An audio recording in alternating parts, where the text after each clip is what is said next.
Set होता क्या है देखते हैं। Set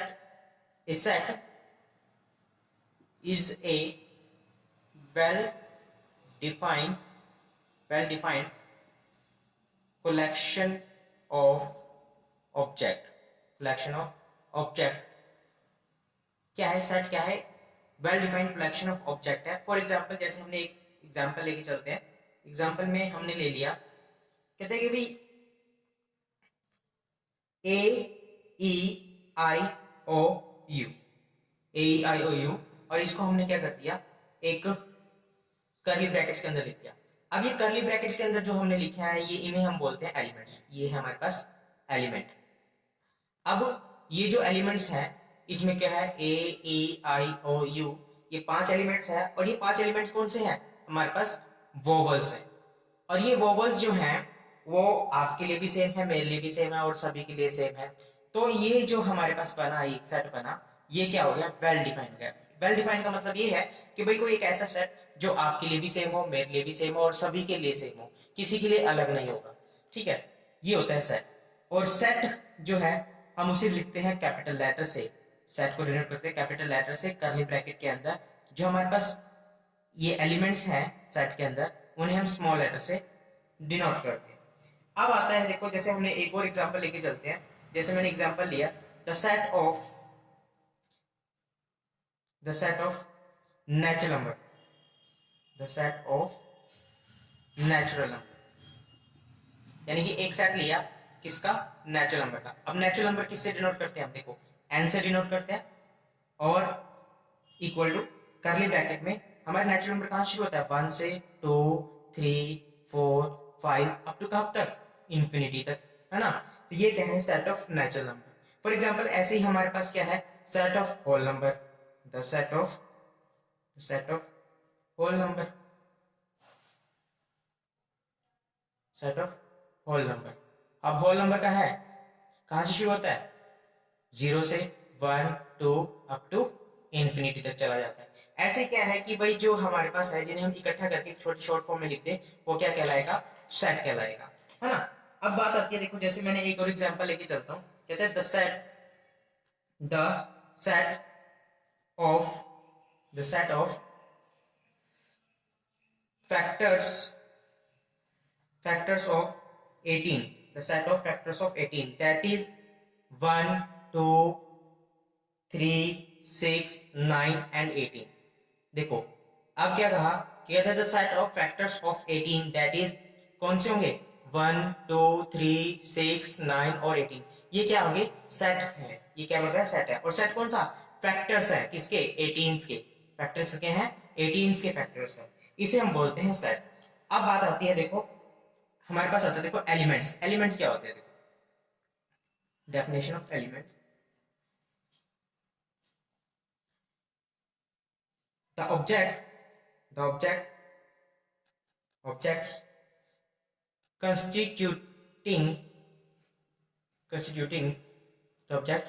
constituting a set are called elements. क्या है कि जो ऑब्जेक्ट मिलकर क्या बनाते हैं, एक सेट बनाते हैं, उसे क्या बोलते हैं, एलिमेंट्स बोलते हैं। और members of member of sets, जैसे मैंने यहां पर एग्जांपल लिया, जैसे ये देख, the set of factors of 18, factor of 18 के हमारे पास क्या है, एक सेट बनाया और वो सेट कौन सा आया, 1 2 3 6 9 और 18। अब यहां पर क्या है, अगर मैं यहां पर 9 ले लेता हूं, 9 क्या है, 9 इज द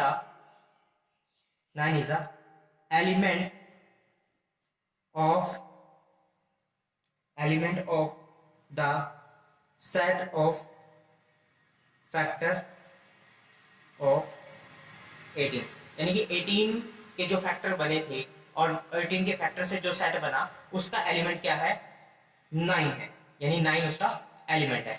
अब आता है हमारे पास आगे कि भाई सेट की नोटेशन कैसी है, सेट को डोनेट कैसे करते हैं। Notation of set, notations of set. कहते हैं sets are usually denoted by capital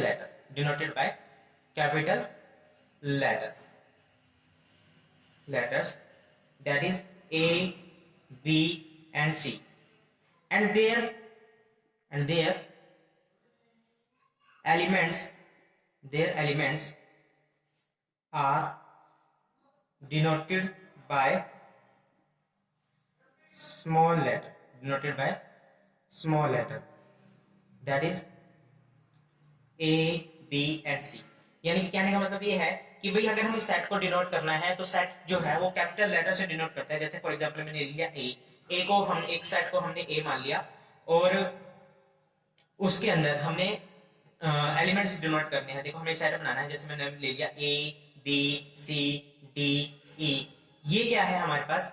अब ये देखो ये हमारे पास हो गया सेट की नोटेशन में, हमारे पास कैपिटल लेटर से डिनोट कर दिया सेट को, और सेट के अंदर जो एलिमेंट्स हैं जो मेंबर्स हैं उनको हमने स्मॉल लेटर से डिनोट किया है। ठीक है, अब बात ये है कि एक बात और ये कि जो सेट है हमारा हमेशा जो है वो कर्ली ब्रैकेट के अंदर जो है वो डिनोट होता है, कर्ली ब्रैकेट्स के अंदर सेट को। ठीक है, इसके अलावा हमारे पास क्या है, कुछ हम नोटेशंस यूज करते हैं, सिंबल्स यूज करते हैं, स्टैंडर्ड सिंबल्स।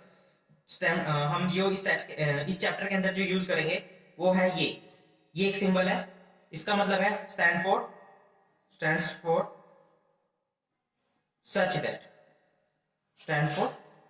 इसका मतलब है कि इस सिंबल का मतलब है कि भाई इसका सच दैट है, मतलब इसका मतलब हुआ स्टैंड्स फॉर बिलोंग्स टू, ये हुआ stands for not belongs to. उसके बाद आता है हमारे पास ये वाला साइन, ये होता है stands for their exist.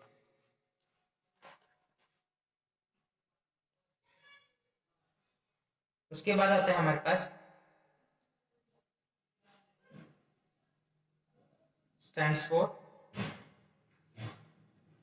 Not equal to. उसके बाद आते हैं हमारे पास टाइप्स ऑफ सेट पढ़ते हैं। उसमें पहला आता है हमारे पास फाइनाइट सेट। क्या होता है, if the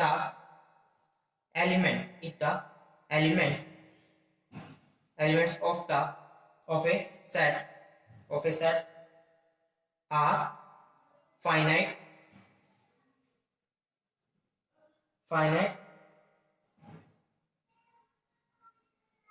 in number is called finite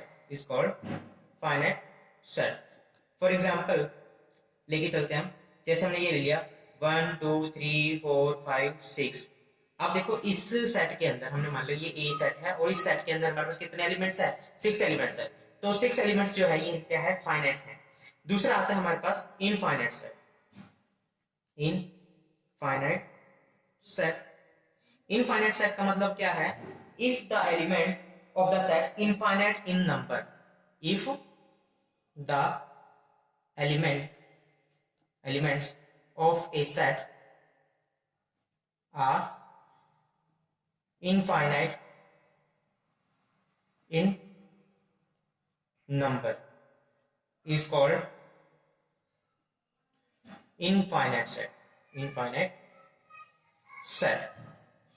मतलब ये कि एक ऐसा सेट जिसके अंदर नंबर ऑफ एलिमेंट्स जो है वो इनफाइनाइट होंगे, नंबर ऑफ एलिमेंट क्या होंगे, इनफाइनाइट होंगे, उसे क्या बोलेंगे, इनफाइनाइट सेट। फॉर एग्जांपल हमने लिया सेट ऑफ नेचुरल नंबर, और सेट ऑफ नेचुरल नंबर कहाँ है, वो जो शुरुआत होती है वो 1 से शुरू होती है, 1 2 3 4 5 6 अप टू 7, वो चलती चली जाती है, वो रुकती नहीं है, तो वो क्या है, इनफाइनाइट सेट के अंदर आता है। उसके बाद आता है हमारे पास singleton set.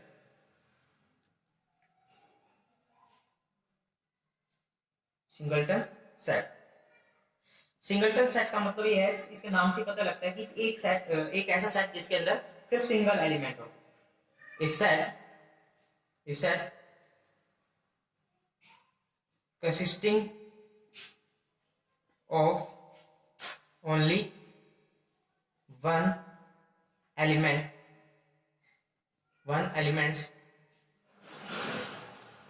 is called singleton set. जैसे मैंने एक सेट ले लिया A, और A के अंदर हमने मान लिया ये 5, सिर्फ ये एक ही एलिमेंट है और इसे बोलते हैं सिंगलटन सेट, है ना। उसके बाद अगर मैं ये लेके चलता हूं, मैंने ये मान लिया एक सेट है A और उसके अंदर एक X एलिमेंट है, सच दैट जो X है वो 11 से बड़ा हो और 13 से छोटा हो, 11 से बड़ा हो और 13 से छोटा हो, and X belongs to natural number. ठीक है, अब वो कौन सा होगा, देखो 11 से बड़ा और 13 से छोटा, 11 से बड़ा और 13 से छोटा कौन सा सेट होगा, एक 12 भी आता है ना, और इसे बोलते हैं singleton set. Equal set, two set A and B are said to be equal if every elements of A is an element of B and every elements of B is an element of A। इसका मतलब ये है कि जो element A के अंदर होंगे वो B के भी होंगे, और या फिर जो B के एलिमेंट होंगे वो A के होंगे। जैसे मैंने एग्जांपल ले लिया 3 7 9, मान लो ये एक सेट हो गया A, दूसरा सेट ले लिया मैंने B और उसके अंदर क्या है 7 हो गया, 9 हो गया, 3 हो गया, यानी कि एलिमेंट्स तो दोनों में ही सेम ही है, तो यानी कि इसका मतलब ये हो गया कि ये इक्वल सेट हुए। फॉर एग्जाम्पल एक और मैं एग्जाम्पल लेके चलता हूँ, मान लो मैंने ए सेट ले लिया और उसके अंदर एलिमेंट जो है 1 4 और 8 आ गया। दूसरा सेट मैंने ले लिया और उसके अंदर जो एलिमेंट है वो क्या है 1 4 4 8 8 और 1। इसके अंदर देखो, इसके अंदर है 1 4 8 और इसके अंदर है 1 4 4 8 8 और 1, यानी कि एलिमेंट्स तो सेम है लेकिन रिपीटिशन है। इसका मतलब ये भी क्या है इक्वल सेट के अंदर आएगा, ये भी क्या आएगा इक्वल सेट के अंदर आएगा। ठीक, कुछ एग्जांपल्स लेके चलते हैं। बताना है, कहते हैं the collection of all prime numbers, the collection of all prime numbers कौन से बनेंगे, द सेट कौन सा है सेट 2 3 5 7 और 11 अप टू सॉन, ये चलते चले जाएंगे और ये क्या है the collection of prime numbers है। Thus this collection is well defined and hence it is a set, यानी कि ये जो सेट बना ये क्या है एक वेल डिफाइंड है और इसीलिए हम इसे क्या कहेंगे सेट कहेंगे। जो वेल डिफाइंड होगा उसी को हम सेट कहेंगे। The collection of good hockey players in India, the collection of good hockey players in India is well not well defined as player may be good in someone opinion whereas he might not be a good in others opinion, thus the collection is not well defined hence it is a not a set। क्या कहेगा भी, अगर हमें क्या कहे कि भाई हमें गुड हॉकी प्लेयर्स बताने हैं तो वो कुछ व्यक्ति के लिए, मान लो ए व्यक्ति है वो कहता है कि भाई मेरे लिए ये जो है वो गुड प्लेयर्स है, लेकिन बी कहता है नहीं मेरे लिए दूसरा हॉकी प्लेयर्स है जो है वो अच्छा खेलते हैं, अच्छे प्लेयर्स हैं। तो ये क्या है कि भाई कोई कुछ कह रहा है कोई कुछ कह रहा है, इसलिए ये वेल डिफाइंड है। वेल डिफाइंड का मतलब हमारे लिए क्या था कि भाई वही जो सबके लिए हो, किसी एक के लिए ना हो, वेरी ना करे, वो सबके लिए सेम रहे।